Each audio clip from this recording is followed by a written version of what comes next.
Well, I didn't get a chance to take a video during planting corn. I'll take one during when I'm planting soybeans. Everybody was worried that we're in a dry period here, but actually all the tiles were running, all the major tiles were running when I started planting corn. And we've had a few rains during the springtime, so I don't think most people believed how wet the ground actually was before this last rain now this past weekend. But as you can see, we've got plenty of water around here now. I got water standing everywhere in my yard, all over in the grove. We are extremely wet.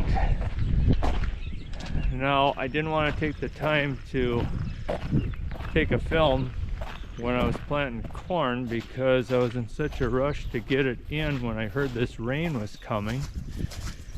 So I apologize for that if you would like to have seen how corn planting was going. But like I say, I'll catch all that stuff up during soybean planting. Let's see, the horses are in here. Horses have been muddy because they like to go up and play out in the mud. There's still like a couple of kids, even though they're looking bigger all the time. Aren't you, Micah? Oh, you got hair all over your head, don't you? Yeah. Yeah, it's a camera. They're quite curious yet. The trimming of their hooves isn't going as well as I would like yet. They're a little anxious when I was trimming them, and I just trimmed them myself because until they're real tame, I don't want a professional farrier to work on them because I don't want to make sure they don't get hurt.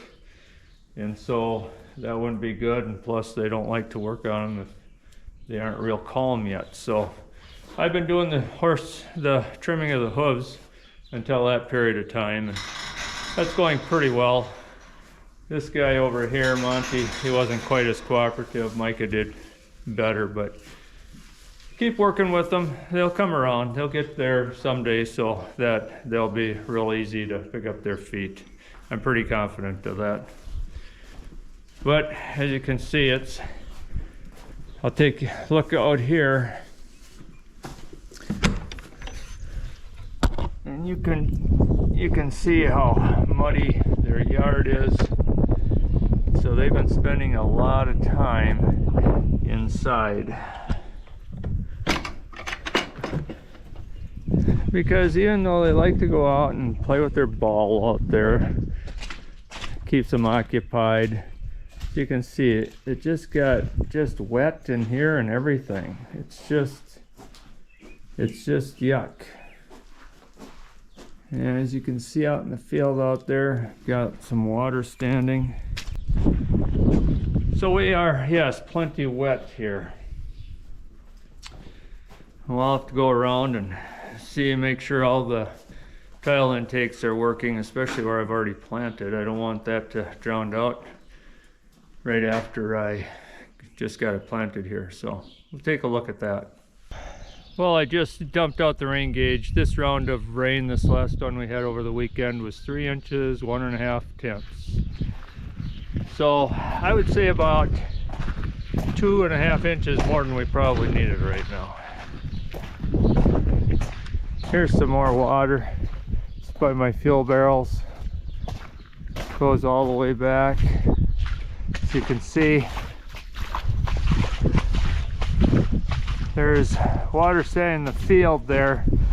I have seepage lines, tile lines. If you don't know what seepage lines are, tile lines underneath all of that, so it should soak in all the way through there. I have tile lines, but it's going to take it a little while to go through the ground. I have a very high clay content here, so it doesn't percolate through the ground real quick. Because as you can see, everywhere in my yard, it is just water everywhere. And because the ground is basically about as full as it can get, it's just going to take a little while for it to clear up. Give you an update. Like I say, I was busy with corn, trying to get it in before all this rain came, which now I'm glad I did. So I didn't have a chance to go over with you, but I put on what's called precision planting system on my planter. The biggest reason I did it is because I wanted to go to electric clutches, and John Deere doesn't offer electric clutches on a 12-row box planter. They do if you go to a bigger planter, but not on a 12-row. For an average size farmer like myself, there was no point in trading. Plus, this is a good planter. Sure, I've had it for a lot of years already now, but it's a really good planter. And so if I wanted to go to electric clutches, I could go with precision planting, go to the 3-unit boxes. Before I didn't have that because I had insecticide boxes on, but after they took away Lorsban from us, there was no point in those boxes anymore. So then I'd like to have gone back to the 3-unit boxes. I wanted to go to electric clutches. And what that is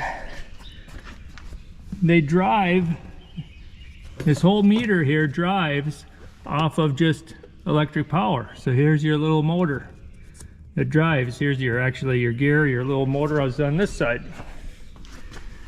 And so it's all electric. So it runs back here on electric power, which takes more power from your tractor on the electrical side. So your alternator has to put out that power to drive these,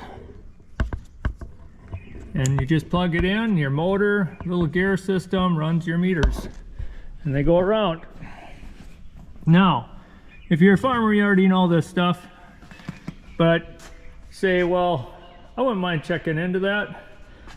I'm going to give them a plug because DJ's Planter Sales and Service out of Cottonwood, that's where I went to get this system, and I'm really glad I did. Those guys are devoted to figuring out how to switch these planters over very efficient, economically as possible, and they do a really nice job. Plus they just check over the whole planter for you while you're there to make sure everything is in excellent shape. And so it doesn't hurt to have a second opinion on that, because I basically work on it myself otherwise, but that was kind of nice to have a second opinion, and really enjoyed working with those guys. And then when you're going to start, they come right out to your place. They make sure that everything is working the way it's supposed to, everything's set up properly, and really have enjoyed working with those guys. They put on planter clinics as well, so that you're well educated on using all of these components. So I really highly recommend DJ's Planter Sales and Service there out of Cottonwood.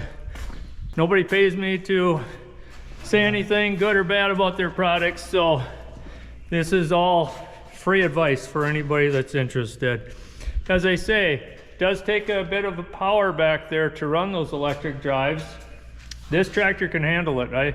When I ordered this tractor 12 years ago, I ordered it pretty much to the max for lights, for putting out electrical power, for putting out horsepower. Everything I needed in a tractor I ordered. And I was really hesitant to do it at the time. I'm glad I did, because inflation has just caused these tractors to get to be such unrealistic prices now. For a farmer like myself, it's unrealistic to buy a new one. So I'm glad I bought this at the time, because I was hoping it could bring me into retirement. And a couple of reasons I bought it was because I was running 2 older tractors that were at or near 30 years old. I was always having breakdowns, always having something I'm fixing constantly, and that was not cheap. And plus it takes time to get it up and running again, especially during the planting season or harvest season. So I said, you know what, I need something dependable, but I need something that's affordable for an average sized farmer. And my John Deere dealer came up with this tractor, and it's worked out beautifully for me. I really have had extremely minimal things I've had to do to it. I can't remember if it's really cost me anything for anything, except I put in new barrels into the selective control valves in the back a couple of years ago. Outside of that, I just can't remember anything, especially nothing major. Until now, when I was using that planter the other night, the first 2 nights went fine. The next night I was losing power for electrical, and the tractor told me to shut down some of the lights. So I did. I took off the lights I didn't need, so I just run minimally.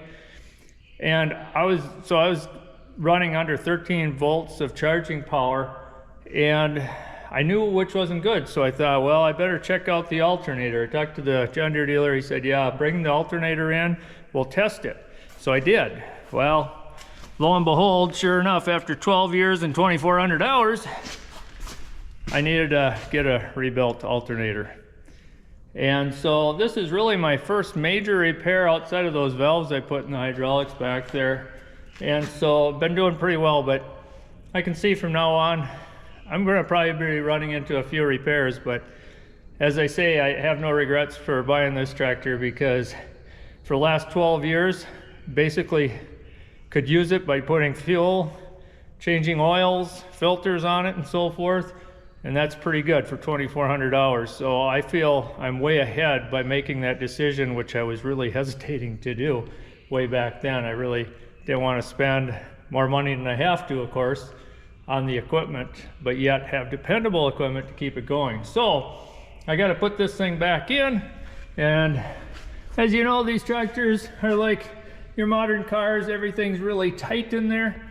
So you have to kind of slip it in there just so to get it back in, but it's not real hard to take them out and put them in. It's just that it does take a little bit of a knack just to know how to turn this alternator just to get it out, and then once again to get it in.